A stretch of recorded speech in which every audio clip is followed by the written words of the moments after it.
ये आकाशवाणी शिमला है। अब आप जवाहर कॉल से कोविड-19 पर विशेष समाचार सुनिए।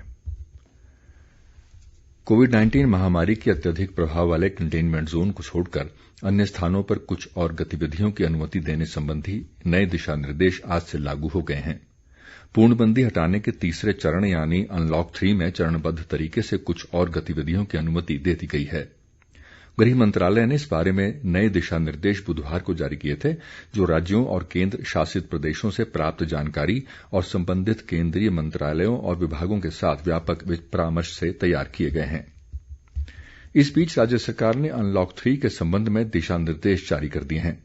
केंद्र सरकार की तर्ज पर राज्य सरकार ने भी 5 अगस्त से शर्तों के साथ योग व जिम संस्थान खोलने को मंजूरी दे दी है। साथ ही रात्रि कर्फ्यू को पूरी तरह हटा दिया गया है।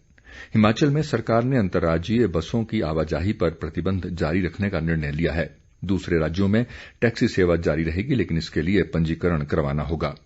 सरकार ने धार्मिक स्थलों को खोलने का निर्णय लिया है, लेकिन इसके लिए भाषा, कला व संस्कृति विभाग एसओपी जारी करेगा। राज्य में सभी शिक्षण संस्थान व कोचिंग सेंटर 31 अगस्त तक बंद रहेंगे। बुजुर्गों और बच्चों को फिर से घर में रहने की सलाह दी गई है। स्वतंत्रता दिवस समारोह मास्क पहनने और सोशल डिस्टेंसिंग के दिशा निर्देशों का पालन करते हुए मनाया जाएगा। इसके लिए गृह मंत्रालय द्वारा अलग से जारी दिशा निर्देशों का पालन करना होगा। देश में कोरोना संक्रमित मरीजों की स्वस्थ होने की दर 64.52% हो गई है और अब तक 10,94,374 रोगी उपचार के बाद ठीक हुए हैं। कोरोना पॉजिटिव लोगों की संख्या कुल 16,95,988 हो गई है। मौजूदा समय में देश भर में 5,65,103 कोरोना पॉजिटिव विभिन्न अस्पतालों में उपचाराधीन हैं। इस बीच भारतीय चिकित्सा अनुसंधान परिषद ICMR के अनुसार पिछले 24 घंटों में देश में विभिन्न प्रयोगशालाओं द्वारा कोरोना वायरस के नमूनों के कुल 5,25,689 परीक्षण किए गए। अब तक 1,93,58,659 परीक्षण किए जा चुके हैं। इस बीच प्रदेश में कोरोना वायरस के मामलों में लगातार बढ़ोतरी जारी है। कोरोना संक्रमितों की संख्या अब बढ़कर 2,579 हो गई है। वर्तमान में 1,091 कोरोना संक्रमित मरीज विभिन्न अस्पतालों में उपचाराधीन हैं। पिछले 24 घंटों के दौरान प्रदेश में 73 नए कोरोना मामले सामने आए हैं, जबकि 72 कोरोना मरीज उपचार के बाद स्वस्थ हुए हैं। इस दौरान सोलन में 26 नए मामलों की पुष्टि हुई है, जबकि ऊना व सिरमौर से 9, कांगड़ा और मंडी से 8, बिलासपुर में 5, चंबा में 4 और हमीरपुर से 2 मामले सामने आए हैं।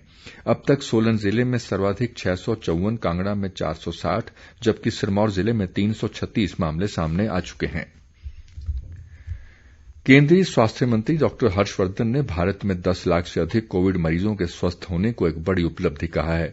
नई दिल्ली में कोविड पर उच्च स्तरीय मंत्री समूह की 19वीं बैठक में डॉक्टर हर्षवर्धन ने कहा कि भारत में स्वस्थ होने की दर 64.54% है और संक्रमित लोगों की संख्या सिर्फ 33.27% है। उन्होंने कहा कि भारत में संक्रमण से मृत्यु दर 2.18% रही है। भारत दुनिया में सबसे कम मृत्यु दर वाले देशों में शामिल है। डॉक्टर हर्षवर्धन ने कहा कि कुल संक्रमित लोगों में से केवल 0.28% रोगी वेंटिलेटर पर हैं। इसके अलावा 1.61% रोगियों को ICU और 2.32% को ऑक्सीजन की जरूरत है।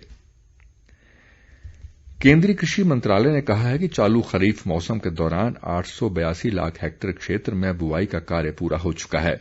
मंत्रालय के अनुसार कोविड-19 महामारी के दौरान खेत के स्तर पर किसानों और कृषि गतिविधियों में सहायता पहुंचाने के लिए सरकार अनेक उपाय कर रही है।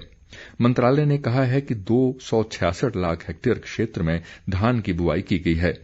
मंत्रालय ने बताया कि दलहन के अंतर्गत 111 लाख हेक्टेयर क्षेत्र में अभी तक बुआई की जा चुकी है। सिरमौर जिले के नाहन उपमंडल की ग्राम पंचायत बरमा पापड़ी के कंडईवाला गांव को कंटेनमेंट जोन से बाहर कर दिया गया है। उपायुक्त RK परूथी ने बताया कि इसके अलावा गांव डागरा व सुरला पंचायत के गांव अमरियों और माऊवाला को बफर जोन से बाहर कर दिया गया है। उन्होंने कोविड संक्रमण से बचने के लिए लोगों से जरूरी दिशा निर्देशों का सख्ती से पालन करने को भी कहा है। इसी के साथ ये समाचार बुलेटिन समाप्त हुआ। हमारा अगला समाचार बुलेटिन आप सुन सकते हैं शाम 6 बजे। नमस्कार।